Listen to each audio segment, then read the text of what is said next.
Olá, amigos, sejam bem-vindos ao podcast Músico S.A. Eu sou Igor Wilcox. Eu sou Marcelo Coelho.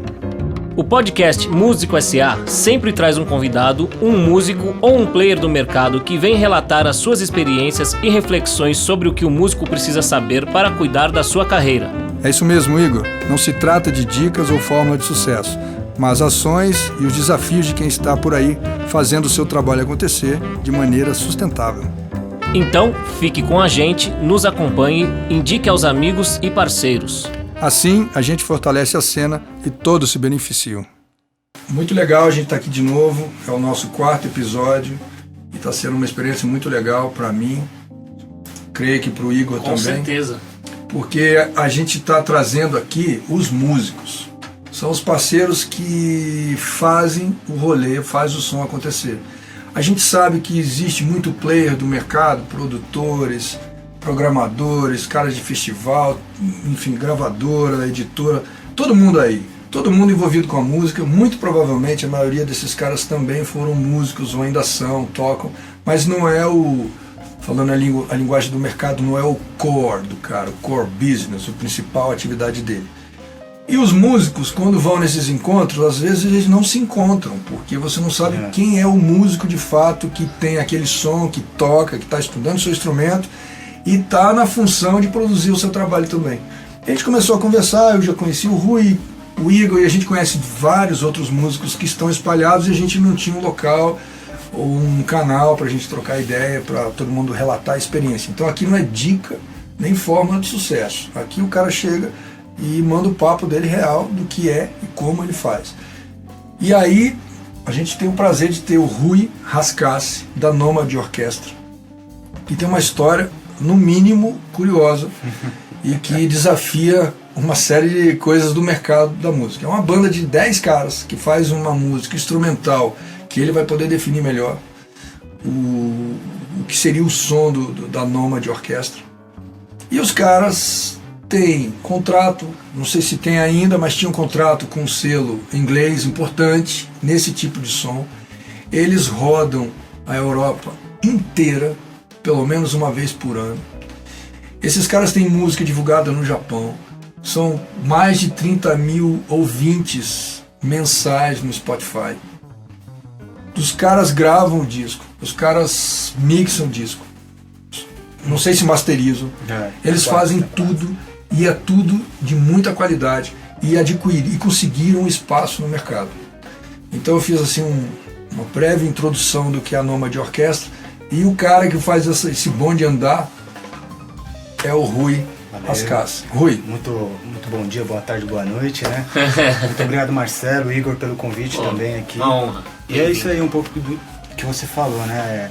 A gente também está descobrindo como que acontece e como são as coisas, assim, né? E essa conversa é mais isso pra gente passar um pouquinho do que é o nosso dia a dia, o nosso cotidiano e como as coisas foram acontecendo. E não é uma fórmula, é só mais um caos de família, assim. Mais um caos. Mais um caos. Então eu vou direto à pergunta que provavelmente é a pergunta que todo mundo quer saber. Como é que você entrou no circuito na Europa? Vamos lá. Cara, uma coisa eu acredito que puxa a outra, assim, sabe? Então, por exemplo, a Nomad Orquestra, tudo começou com a Nomad Orquestra. Eu já tocava numa outra banda, meio que paralelamente, assim, que chama Pedra Branca, né? Que tem uma onda mais do electronic, world music e tal. E aí, nisso eu já estava acompanhando como que funcionava alguns processos de shows e tal. E aí a gente montou a Nomad Orquestra, né? Eu, o Guilherme, o Beto e o Marcão. E aí depois veio todos os outros integrantes e tal. Desde então, a gente começou o processo de composição, de encontros de ensaio, de criação conceitual e todas as outras coisas. Nesse primeiro momento, assim, que a gente estava o embrião mesmo da coisa, nem mesmo a gente sabia o que era que a gente estava fazendo. Tá ligado? Tipo, era muito mais aquela parada da vontade de você fazer, de você tipo não ter outra saída, outra alternativa. Você tem que fazer o que tá na sua cabeça ali, tá ligado? Fazer. Porque tem uma coisa que eu acredito muito assim, que é um eixo de 3 pontos assim. Um é o sonho, o outro é a estratégia e o outro é o gerenciamento. Legal. Então o que é o sonho, né, basicamente? Você pode romantizar tudo isso e tal, mas o sonho é o que? É o que a gente passa na nossa cabeça primeiro, o que você mentaliza, o que você quer fazer, aonde você quer chegar, e aí depois vem todas as outras coisas, porque tudo nasce aqui dentro primeiro. E onde vocês queriam chegar? Cara, eu sempre tive uma parada muito louca dentro de mim, que eu queria viajar o mundo tocando com a minha banda. Legal. E assim, isso desde que eu tinha 13 anos de idade, quando eu comecei a tocar no contrabaixo, assim, eu já tinha essa onda de falar, porra, cara, eu tinha uma banda que chamava Abidjan, então eu ficava viajando de reggae, assim, né, tal. Então eu ficava viajando no mapa, porque Abidjan é um país da África. Eu ficava olhando aquilo ali e falava, nossa, cara, isso aqui deve ser muito louco. Eu olhava o Brasil, ficava nessa, enfim, coisa da juventude, né? Esse é o sonho. E aí a partir disso veio o que? A estratégia, né? Então quando a Nômade já começou a formar as coisas, né? Quando eu também já consegui entender mais de mim, né? Isso também vários assuntos se cruzam também, porque o que acontece também, cara? Eu trabalhei muitos anos também, paralelamente com a música, como gerente financeiro numa empresa de parafusos, cara. Eu me formei em administração, tá ligado? Então, tipo, várias coisas que hoje eu uso na forma de gerenciar a Nômade Orquestra, eu já trouxe isso na minha bagagem, assim, tá ligado? E também sou super metódico, eu tenho síndrome de organização das coisas, assim, tá ligado? Preciso tá ali, sabe? Visualizar as coisas, assim, tipo, não, eu tô vendo. Planilha. Planilha, pai, isso daí também tem uma importante, coisa. né? Tem uma coisa importante que também eu acho que é legal a gente passar uma dica sobre isso, que depois a gente vai chegar. Aí beleza, né? Processo da Nômade Orquestra, a gente estava lá concluindo o nosso primeiro disco, tinha lá 8, 9, 10 músicas, tipo, de ensaio, de demo e tal, e a gente chegou no estúdio, no Tractana, inclusive o estúdio do Cris e do Maurício, do Bexiga 70 e tal.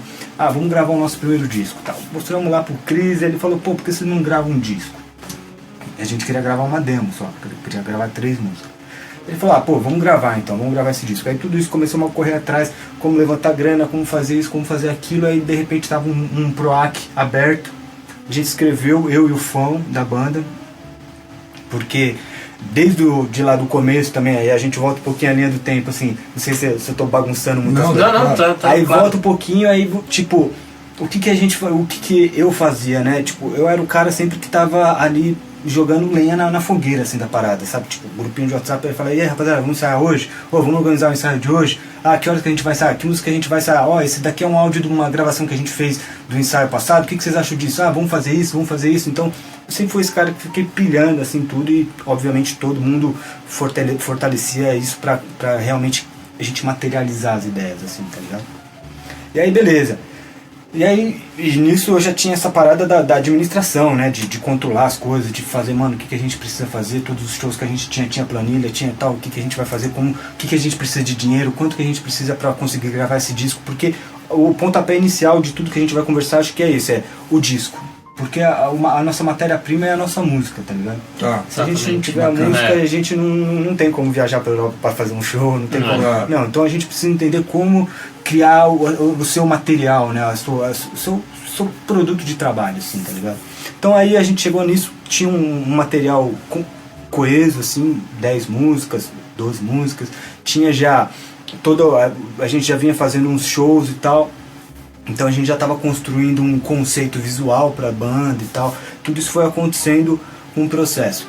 E aí surgiu essa oportunidade do PROAC, que a gente conseguiu um edital para gravação de disco e levantamos uma grana. E essa grana, assim, essa primeira grana que a gente levantou junto com o show de lançamento desse disco, que foi tipo tudo muito próximo, assim, que a gente foi o nosso primeiro show em Sesc, por exemplo, foi o show no Sesc Santana, se eu não me engano, gerou uma possibilidade de eu pegar de visualizar uma grana e falar, peraí, a gente não vai colocar esse dinheiro na mesa e dividir pra cada um e vamos ser felizes, tá ligado? Rapaziada, é o seguinte, nossa vida vai continuar do jeito que tá, todo mundo passando perrengue, não tendo gás de cozinha pra cozinhar, correndo atrás da conta de luz pra pagar, mas vai ser importante esse controle financeiro. Então o que eu fiz? Peguei uma parte da grana desse PROAC, peguei uma parte da grana desse show e fiz um caixa pra banda. Aí a gente prensou CD, prensou disco de vinil, tudo independente, tá ligado?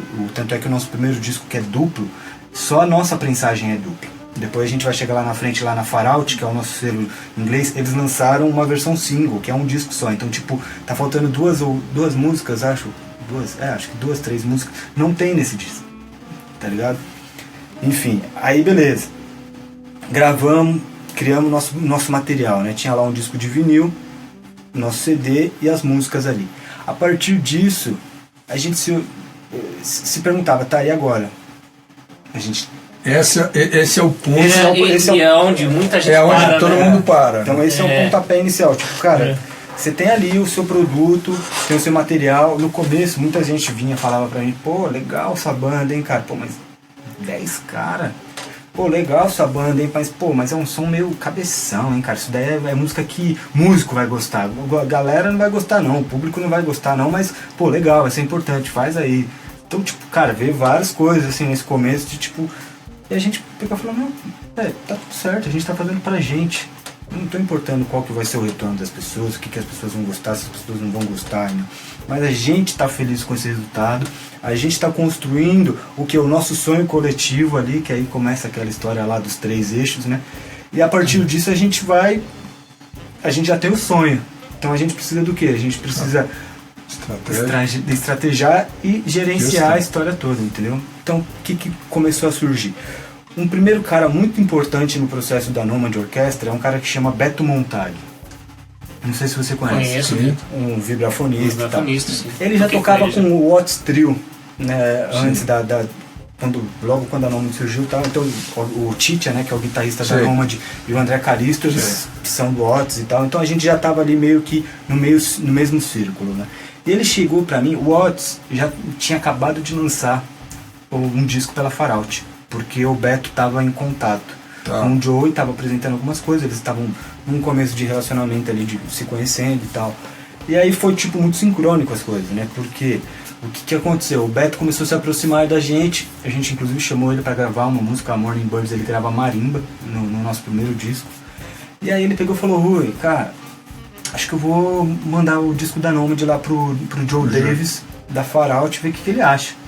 Claro, mano, manda lá, ver o que rola e tal. E naquela despretensão.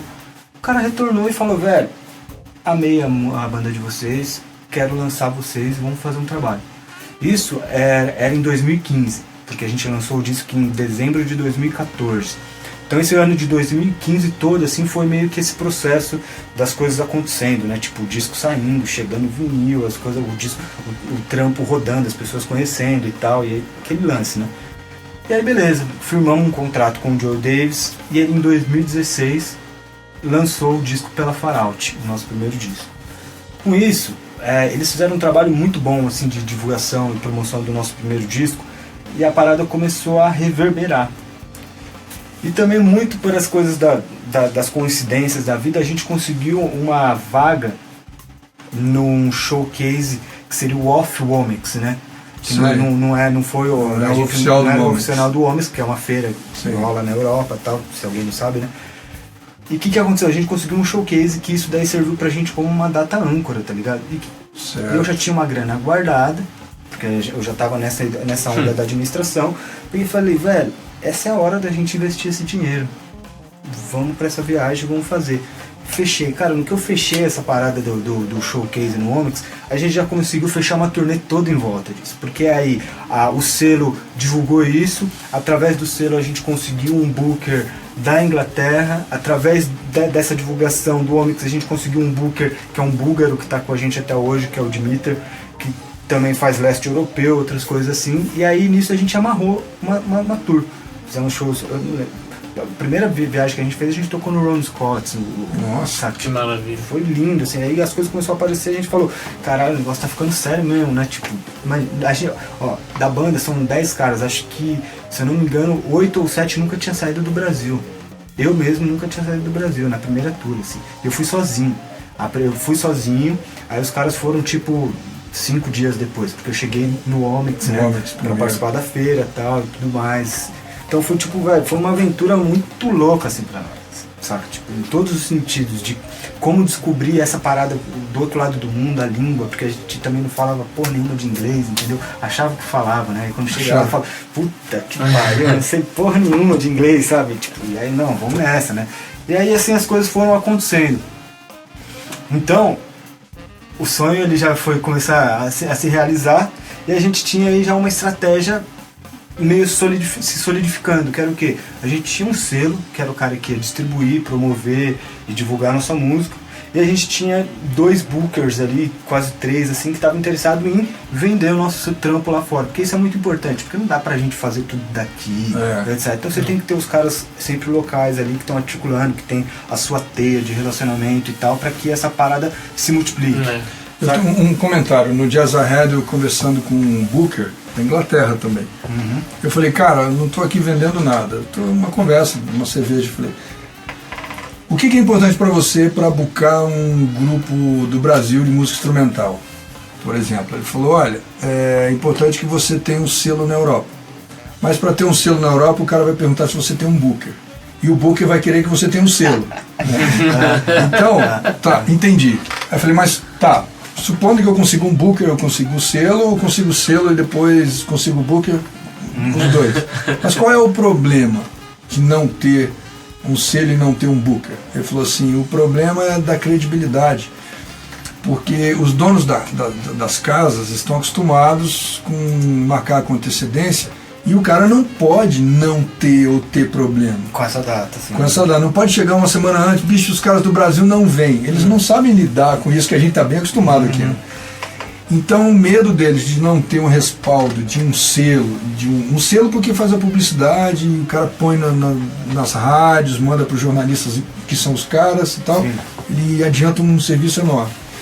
E o booker, porque o booker é aquele cara que está sempre levando um produto pro dono da casa, do festival, e cria aquela coisa do fornecedor, né? Sim. Esse cara sempre me traz um produto legal e entrega, é legal, não tem problema e tal, e ele fideliza. Sim. Isso acontece em qualquer lugar. Total. Então eu entendi. Agora você está falando aqui, legal, mas para você ter um booker e um selo, você precisa do seu produto.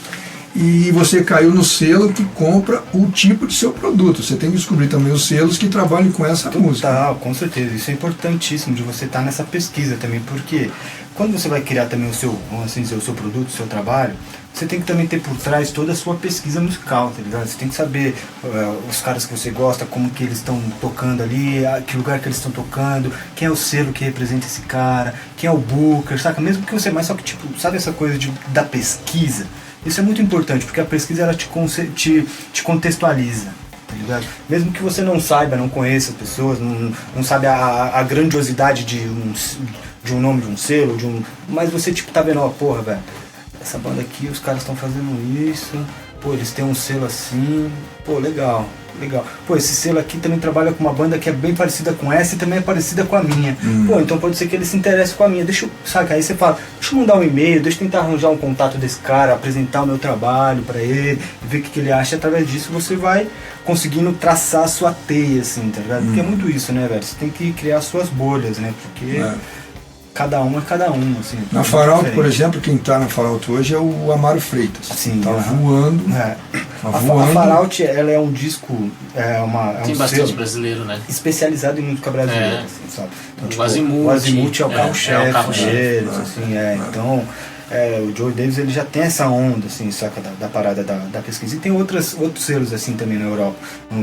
Na Inglaterra, por exemplo, tem a Mr. Bongo também que faz Tinha aquele cara que produziu o Jamiroquai, qual que é o nome dele? O Giles Peterson. Giles Peterson, né? Ele também é bem também ligado. É um cara música... que também sabe bastante sobre música brasileira. Então tem isso, então tipo, isso é o que? É da gente estar ligado, né? Tipo, pô, se eu quero apresentar meu trabalho lá fora, eu quero saber pra quem que eu vou apresentar. Exatamente. Então aí vem aquela parada da pesquisa, que ela se complementa na estratégia, né? Porque pra você ter uma estratégia, você tem que ter uma pesquisa embasada, né? Pra você saber, pô, o que eu vou fazer com isso, pra onde que eu vou. Mas vocês também têm um material de vídeo muito bom, né? Foi construindo, Foi né? construindo com isso ou já tinha antes? Cara, foi construindo, assim, sabe, velho? É muito isso de tipo... eu tenho uma parada que eu sempre gostei de ver e ouvir música ao vivo. Quando eu era mais moleque, assim, eu pirava de assistir show. Eu gostava de assistir os caras tocando. Tipo, tinha os discos lá, tal, de estúdio, mas eu gostava de ver a coisa ao vivo. Então isso eu acho que eu transmiti muito pra parada da Nômade também, que eu falo, não, rapaziada, a gente precisa ter uns discos, uns vídeos ao vivo, a gente tocando e tal.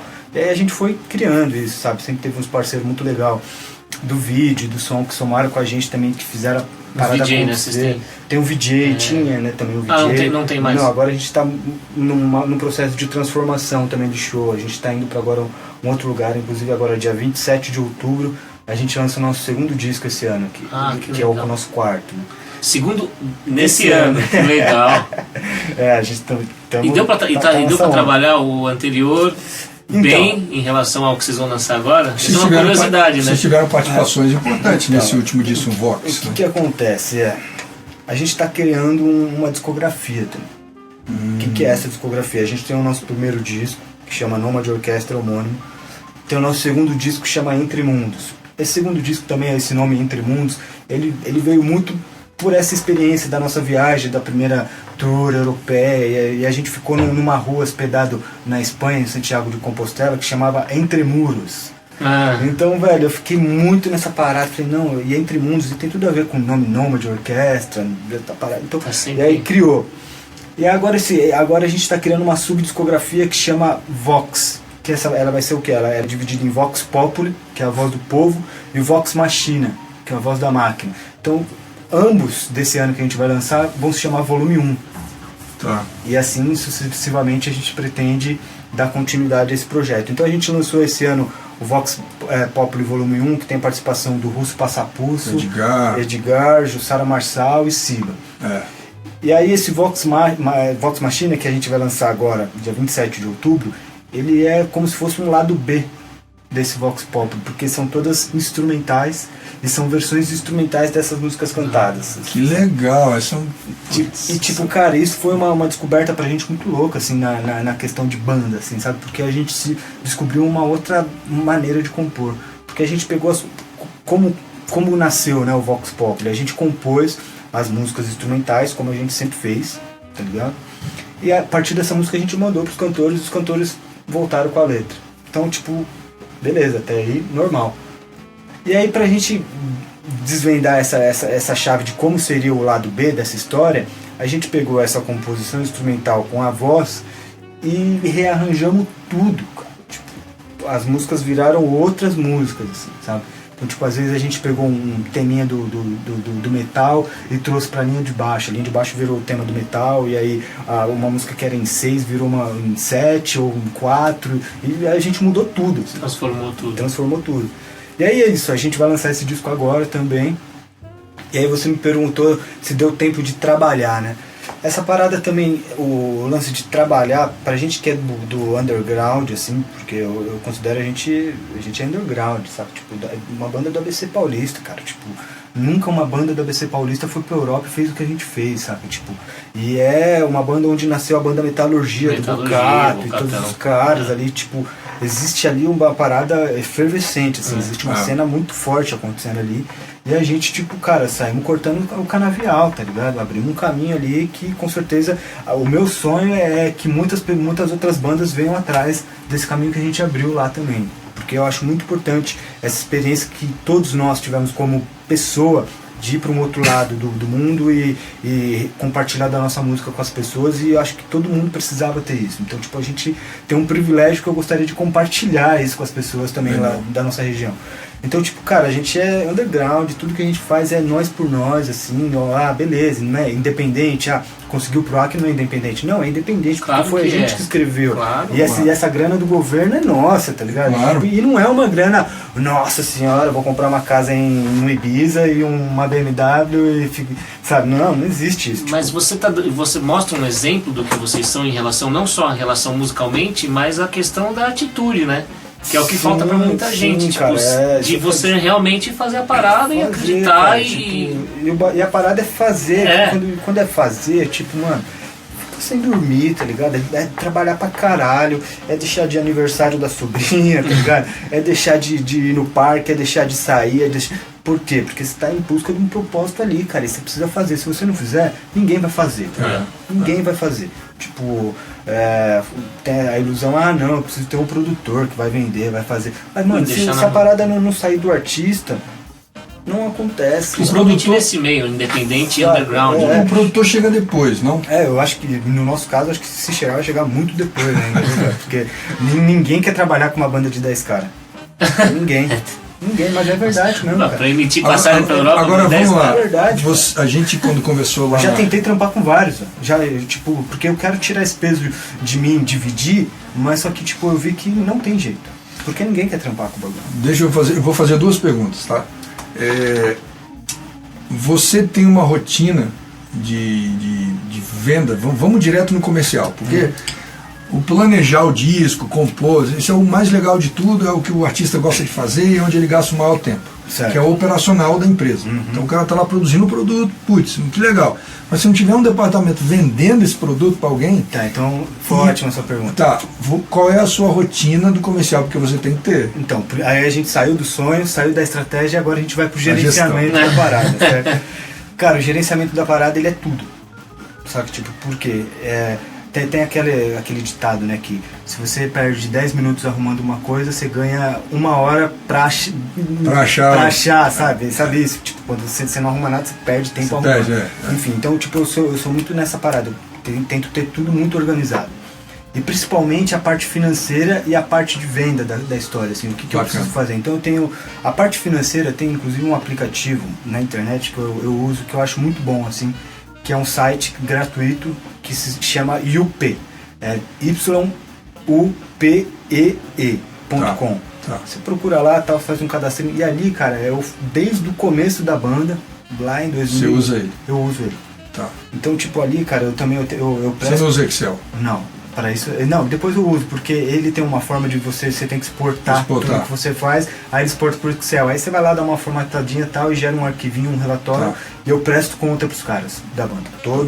Tipo, por show eu sempre presto conta por show, e aí a cada 6 meses ou 1 ano eu presto a conta do ano todo de como foi a movimentação através desse aplicativo do YUP aí. Bacana. Então isso também é foda, por quê? Porque te dá transparência, dá confiabilidade para quem tá trabalhando com você. Os caras falam, não, beleza, tá tudo certo, estamos gastando, mas estamos ganhando, estamos guardando, sabe isso? Então isso também é muito importante pro bem-estar de uma banda, tá ligado? Ainda mais uma banda grande de 10 caras, 10 cabeças ali envolvidas, você nunca sabe. 10 sócios. Só uma pergunta no meio, você recebe um prolabore por essa função? Não. Tá. Não. O que eu recebo é uma parte, um percentual por venda de show. Tá. Só. Como produtor mesmo, booker. Saca? Então isso já... Porque também é aquele lance, cara. Se eu for receber mais por isso, a gente não consegue guardar. Tá. E se a gente não consegue guardar, a gente não consegue faz fazer as consegue, coisas. Então, e aí por você naturalmente alguém trabalha mais. Não tem jeito, né? Os caras falam, o Rui é o patrão. Cara, eu sou o cara que mais trabalha. Eu sou funcionário, na verdade. Porque eu tenho que prestar conta pros caras. Sabe? Se fosse patrão, tinha que prestar conta. Exatamente, eu não sou. Então eu sou o funcionário da história. Assim, mas eu faço, é a minha vida, assim, tá ligado? Tipo, E as vendas? aí tem essa outra parte que eu tenho uma planilha de Excel. E aí onde eu divido isso nos meus contatos ali. Tem os contatos, por exemplo, de Sesc, contatos de festival, contatos da Europa, contatos de clubes, contatos de imprensa. Inclusive, tem uma observação. Esse ano, o Vox Populi, quando a gente lançou, inclusive a assessoria de imprensa quem fez fui eu também. Até isso eu tive que fazer, porque eu falei, mano, se eu não fizer... uma assessoria de imprensa estava me cobrando 20 mil reais pra fazer. Aí eu falei, você tá maluco, eu vou fazer essa porra e tá tudo certo, entendeu? Tipo, porque é isso. E aí eu não ganhei nada por isso, mas a gente economizou 20 mil reais, que ali na frente ele vai fazer uma diferença, ou 15 mil, 10, sei lá, às vezes varia esse valor de assessoria, né? Enfim. Aí onde que foi que eu parei? Você tem uma planilha de contatos, então, isso aí é a sua prospecção. Tenho todas as planilhas de contato. E dentro dessa planilha eu tenho vamos assim dizer, um gráfico de o que eu preciso contactar, quando eu contactei a pessoa e qual que é um CRM. Saca isso? Um funil de workflow, assim, da parada. Entendi. Você usa algum aplicativo para isso? Não, cara. Não, é tudo dentro do Excel. Ali, Excel, tá. Tá. E assim eu vou nessa, cara. Tipo, eu trabalho todos os dias. Tá. Não tem descanso. A minha mulher, ela até fala pra mim, cara, Você é louco, não sei o que. Tipo, todos os dias eu mando algum e-mail, eu falo com alguém, ou eu... Você divulga também? Penso alguma coisa, divulgo também, posto no Facebook. Cara, tô me identificando você tá falando, né? Não, Isso aqui, tá, não é à toa que esse programa... Então ele tá falando, eu tô me vendo, acordando, fazendo café e já fazendo e-mail, já fazendo Agora, negócio. cara, dia 1º de setembro eu mudei pra uma casa maior, eu morava em São Caetano, agora eu tô morando em Sacomã, onde eu tô com o meu escritório e montei um estúdio, assim, também pequeno, assim, uma sala de tudo que a gente tá fazendo os ensaios lá. Pra quê? Pra eu perder tempo de locomoção e conseguir focar mais as paradas e fazer as coisas acontecerem, assim, saca? Tipo, otimizar o tempo, porque o nosso maior tesouro é o nosso tempo, assim, sabe? Tá. Só uma informação legal. O que você faz dessa coisa que tem que fazer, tem que retornar e tal, é o que no mercado de venda, para quem vende, chama-se CRM, que tem vários... são aplicativos, tá aí na internet, de venda. Tem até, inclusive, um negócio de funil, que é bem legal, assim, tem vários gratuitos. Então você coloca assim, prospecção, aí você prospectou. Primeiro contato, você coloca o que você quer. Né? Primeiro contato respondeu, não, aí você vai arrastando já e tal. Te dá você vai fazendo, e aí, à medida que isso vai acontecendo, você consegue abrir a aba e escrever o que aconteceu. O cara não retornou, muito bom, aí você marca, isso aqui eu preciso relembrar daqui a 6 meses. Daqui a 6 meses ele te chama para você fazer isso. Qual é o nome do aplicativo? Não é, tem vários. O nome dessa estrutura é CRM. CRM. Agora veja, eu estou falando de uma coisa muito básica para vendedor, que não é básico para gente. Alguns produtores com quem eu conversei, poucos usam CRM. E é uma coisa de mercado.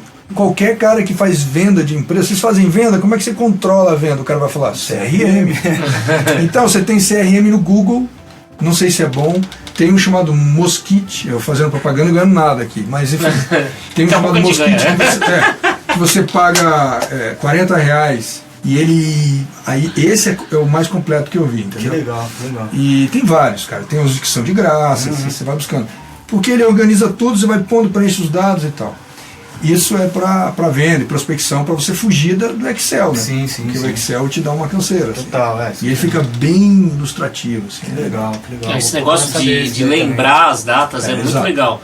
Falo isso porque às vezes você vai contactar um festival e tem as épocas certas para você entrar em contato. Mas você pode usar também o chamado Trello. Já ouvi falar, já. O Trello eu mostrei aqui uma vez, eu uso para estudar. Porque aí eu abro coisa de estudo, de saxofone, eu abro para tudo, eu posso fazer para tudo. Só que o Trello ele vai ficando grande demais para você usar como CRM, mas dá para fazer, entendeu? Que legal. Mas enfim, tá aí uma sugestão só para ajudar a organizar. Vou até buscar também me informar sobre esse daí. Porque otimiza tempo também. Né? Você estava falando sobre isso, né? Essa é a chave, né, cara? A gente precisa saber trabalhar com as ferramentas que otimizam o nosso tempo, velho, porque é tudo, mano. E como é... Agora você não está mais na Faralto, né? Então, ainda estamos, mas eu estou procurando, conversando com outros selos também, porque eu também acho que isso é muito importante também, de você também ir buscando outros horizontes também. E quando a gente estava na Alemanha, você comentou, não sei se eu posso falar, se eu não posso falar, na questão da Europa. O quê? Da Nômade com uma sede na Europa. Ah, sim, não, claro, isso faz parte do nosso primeiro ponto ali, do eixo, o sonho. Porque você falou, olha, cara, eu estou aqui com uma conversa séria e adiantada com os músicos da gente mudar para a Europa. Se a gente mudar para cá, a gente tem uma outra realidade, a gente vai viajar muito mais, o mercado é muito maior. Porque cruzar o Atlântico, esse é o problema. Esse é o maior problema. Por isso que a gente faz os caixas e tal, porque nenhum festival, nenhum show não paga esse translado. É raramente, cara, você vai ter uma oportunidade de um cara te contratar e falar, não, eu pago a sua passagem, pago o seu cachê, pago... Não, com a gente, por exemplo, nunca aconteceu. Inclusive, até montando um ponto no que você falou, a gente falou isso no episódio passado, que geralmente são as perguntas que os festivais de lá fazem, né? Se você tem apoio do governo para passagem, hospedagem, recurso próprio, e que realmente é o grande problema que a gente enfrenta aqui. E aí tem a questão que a gente estava falando sobre, por exemplo, no caso dos americanos, até contei isso para o Marcelo, um dos festivais que eu toquei esse ano, lá na Sérvia, no último dia o cara me mostrou um catálogo assim do consulado, da embaixada, que o governo americano oferecia de artistas, assim, dentre eles Richard Bona, Joshua Redman e por aí vai, pro cara escolher qual artista ele gostaria que o governo levaria para ele e ele só teria que pagar o cachê do cara. Inclusive saiu agora na programação do Sesc Jazz do festival que vai ter, tem uma atração que vem de um país e que tá claro lá que o país é o país que está pagando. Subsidiou. Não, e se você entra nas páginas dos festivais, você vai ver lá as bandeiras lá. Tem bandeira dos Estados Unidos ali na parte de baixo ali, dos contatos, União Europeia, aí você vai ver alguma coisa do consulado, né?